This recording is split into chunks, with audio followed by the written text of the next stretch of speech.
What is more dangerous to a man, the enemy before him, or the weakness that festers within his own mind?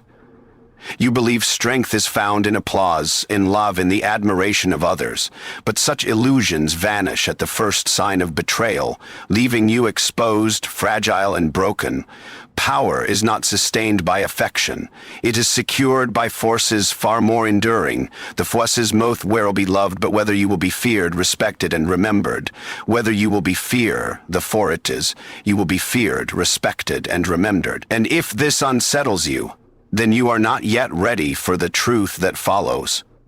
Most men live their lives deceived, not because they are incapable of seeing, but because they prefer not to. They embrace illusions as if they were warm blankets, wrapping themselves in false comfort. Even when it suffocates their strength, they cling to sweet lies, believing them to be gentler than bitter truths. But to one who wishes to be unbreakable, such indulgence is fatal. The world belongs not to those who dream prettily, but to those who see coldly. To be unstoppable, you must strip away every veil, even when it reveals a face you despise, even when the sight of reality is crueler than you imagined. For the one who looks without flinching already holds power over the one who looks away. Clarity is a blade, and like any blade, it cuts both ways. It will cut down the illusions of others, but it will also cut through your own excuses, exposing the weakness you carry within. Most will recoil at this confrontation, for nothing is more terrifying than the recognition of one's own flaws. Yet, only by enduring this wound can the mind sharpen itself. Only by dissecting your vanity, your fear, your cowardice, can you rebuild yourself into a weapon the world cannot dull. Those who avert their gaze from truth remain slaves to it, but those who face it become its masters. Understand that the mind prefers comfort, and comfort is the most dangerous enemy of power. A man who deceives himself with hopes, fantasies, and sentiments becomes easy prey, for others will always exploit his illusions. The one who loves to be flattered will be manipulated by flattery. The one who clings to hope will be destroyed by its betrayal. The one who believes men are kinder than they are will be crushed when cruelty shows its face. But the man who refuses to be blinded cannot be ambushed. He expects betrayal, and so it cannot surprise him. He anticipates cruelty, and so it cannot break him. He accepts disappointment, and so it cannot weaken him. Cold clarity is not cynicism, it is strength. Cynicism despairs and resigns, but clarity endures and prepares. The clear-sighted mind does not curse the cruelty of the world. It studies it, calculates it, and bends it to its advantage. When others are lost in wishful thinking, he alone is awake. When others stumble because they believed what they wanted to believe, he advances because he believed only what was true. This is why clarity is the first mark of an unstoppable mind. It is the soil in which every other strength must grow, for without it, discipline collapses into delusion, strategy becomes fantasy, and ambition becomes suicide. If you dare to see the world as it is, not as you wish it to be, then you will already stand above the multitude. And in that vision lies the beginning of power. The greatest weakness of man is not his enemy, nor his circumstances, but the war that rages within his own mind. Fear, doubt, desire, envy. These are chains heavier than any prison, and yet most men never attempt to master them, but they let their inner chaos rule them like tyrants. They are driven by impulses they do not understand, swayed by emotions they cannot control, and conquered before the battle with the world has even begun. Such men are fodder for others, easy to manipulate, easy to provoke, easy to break, but the one who seeks to be unstoppable must first turn his eyes inward and conquer his private battlefield. Every man is tested not when the crowd watches, but when silence presses in. In solitude, the mind whispers temptations, dredges up regrets, summons fears. This is where most are defeated. They run from their own thoughts, distracting themselves with noise and indulgence. They would rather drown their inner storm in shallow pleasures than face it head-on. But understand this: if you cannot command yourself, you will always be commanded by others. If you cannot silence the voices within, you will be enslaved by the voices without. The one who bends his own chaos into order cannot be bent by the world. Do not mistake mastery of the self for suppression. To deny your fears, to bury your anger, to pretend your desires do not exist. This is not strength, but self-deception. True mastery comes not from hiding your nature, but from knowing it intimately. Study your fear until you know its every contour. Observe your envy until you understand its hunger. Feel the fire of your anger, not to be consumed by it, but to learn how to wield it. That which you refuse to acknowledge will one day rule you in silence. That which you face directly becomes your servant. The world thrives on exploiting weakness. A man ruled by his temper is provoked until he destroys himself. A man ruled by lust is seduced until he is owned. A man ruled by fear is threatened until he surrenders. But the one who has studied his own chaos, who knows how far he can be pushed, cannot be trapped by such games. He is not the puppet of his emotions, but the master of them, and this mastery makes him untouchable. The inner kingdom is the only empire you can never afford to lose. Build its walls high, govern it with ruthless discipline, and you will walk through the world unshaken. Those who have no rule over themselves will always be ruled by others, but the one who commands his own mind becomes the only truly free man, and in that freedom lies the essence of being unstoppable. Most men recoil from suffering as though it were poison, yet it is the only element that has the power to forge an unbreakable mind. To curse pain, to flee from hardship, to hide from the wounds life inflicts, is to reject the very fire that tempers strength.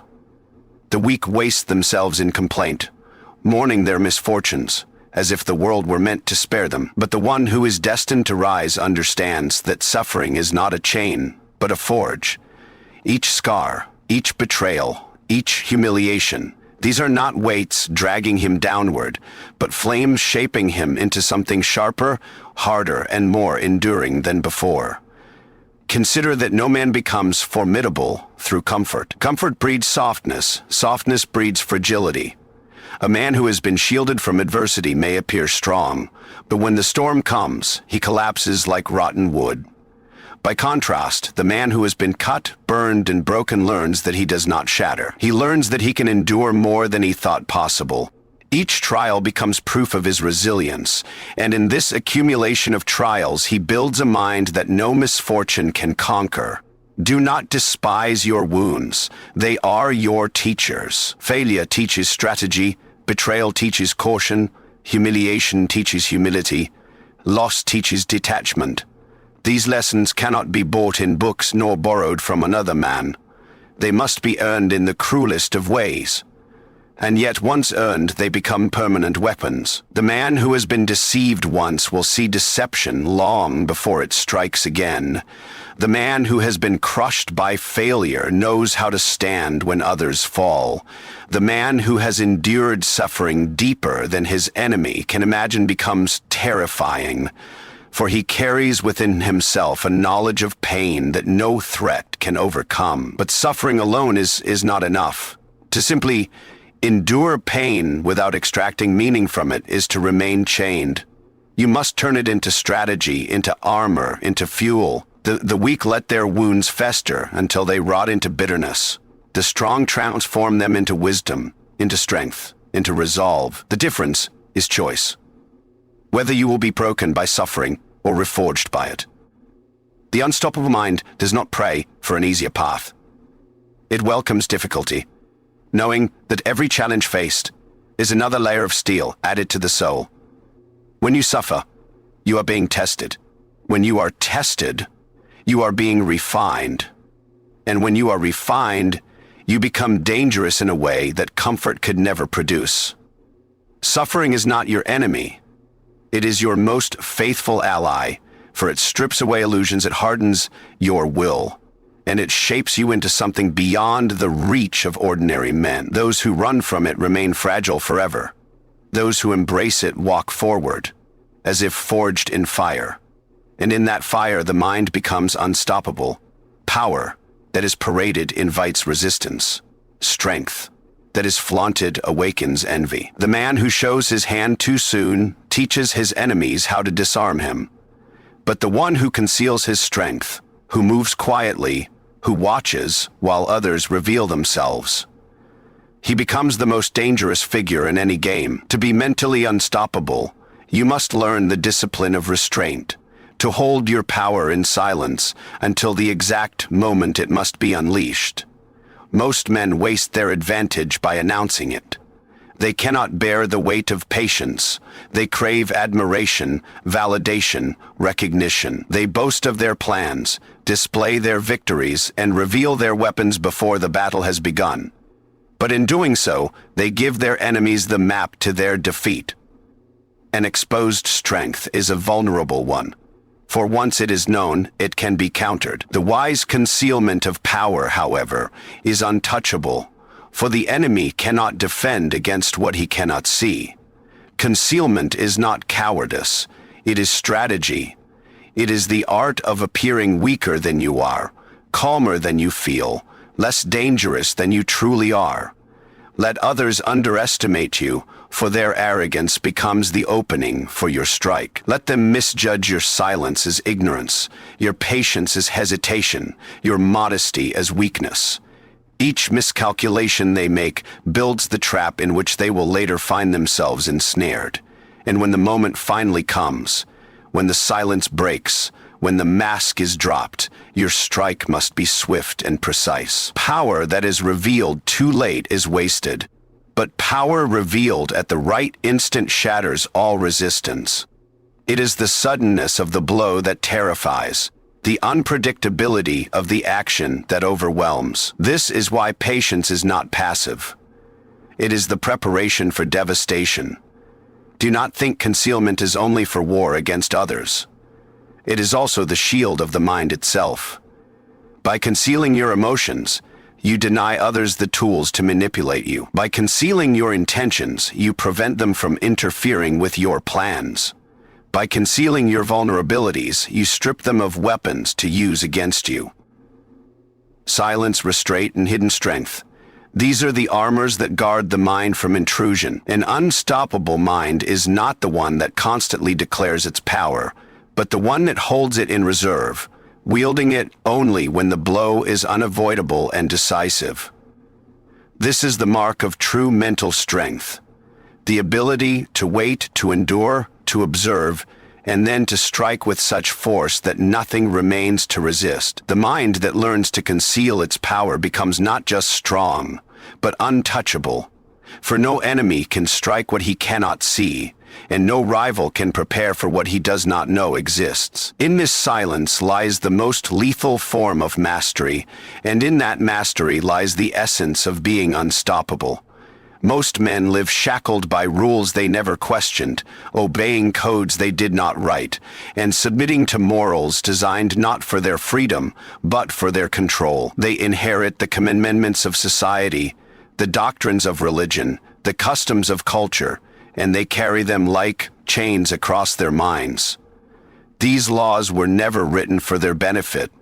They were written to keep them predictable, obedient, and harmless. To be mentally unstoppable, you must shatter this inheritance. You must cease to borrow your morality from the masses and instead shape your own. The crowd praises virtue when it serves their order. They condemn ambition when it threatens their comfort. They preach humility to the strong, patience to the restless, obedience to the dangerous. Do you not see the pattern? What is called virtue is often nothing more than a leash placed upon those who could rise above. A man who wishes to stand apart must cease to measure himself by borrowed codes. He must ask not, "What do others think I should do?" but "What serves my survival, my purpose, my destiny?" This is the beginning of sovereignty. Understand, however, that shaping your own morality is not license for chaos. It is not the reckless indulgence of every desire, nor the thoughtless rebellion against every rule. It is the deliberate act of forging principles that serve your strength, not diminish it. If loyalty strengthens your power, let it be sacred. If mercy weakens your position, discard it. If deception grants victory, let it be your ally. If truth binds men to you, let it be your weapon. The standard is not whether others call it good or evil, but whether it advances or diminishes your command over life. This independence terrifies the world, for nothing is more dangerous than a man who no longer plays by rules he did not choose. He cannot be guilted, for guilt relies on borrowed codes. He cannot be shamed, for shame lives only in the eyes of the crowd. He cannot be controlled, for control depends on submission to external authority.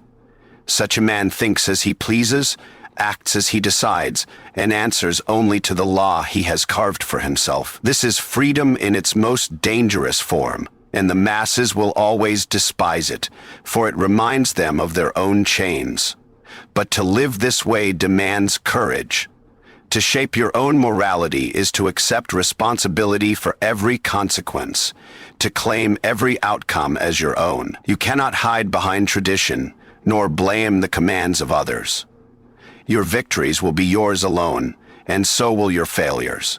Yet this is the price of true strength, to carry the weight of your freedom without fear, and to carve your path even when no crowd applauds it. The unstoppable mind does not beg for approval, nor seek permission to exist.